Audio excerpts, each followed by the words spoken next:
അതുപോലെ ബേബി ബേക്കേഴ്സിന്റെ ഉടമ. ഞാൻ ഈ 2 മാസം കൂടുമ്പോൾ ഗൾഫിൽ ഒരു പരിപാടിക്ക് പോയി. ഞാൻ പരിപാടിക്ക് പോകുമ്പോ ബേബിയിൽ നിന്നുള്ള എന്തെങ്കിലും ഒരു ഐറ്റം ബിസ്ക്കറ്റ് വാങ്ങിയിട്ടാ പോകും, അവിടെയുള്ള സുഹൃത്തുക്കൾക്ക് കൊടുക്കാൻ വേണ്ടി. അവിടെ എത്തുമ്പോ ബേബിയിലെ ഐറ്റം എന്ന് പറയുമ്പോൾ അവിടെ അതിന്റെ മൂല്യം കണ്ടത്, അജ്മീർ ദർഗ കാണാൻ ഞാൻ പോയിരുന്നു.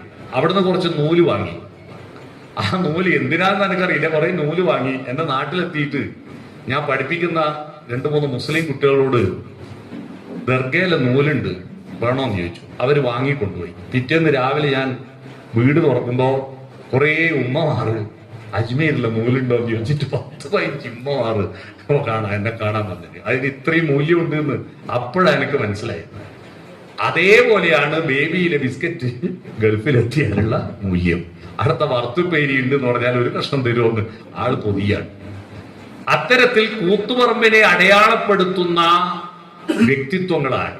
ഒരു നഗരം വളരുന്നത് അതിന്റെ റോഡിന്റെയും പാലത്തിന്റെയും അവിടുത്തെ കെട്ടിടങ്ങളുടെയും വളർച്ചയല്ല, അവിടുത്തെ സേവനത്തിന്റെയും വ്യക്തിത്വങ്ങളുടെയും വികാസമാണ് ഒരു നഗരത്തിന്റെ മഹത്വം എന്ന് പറയുന്നത്.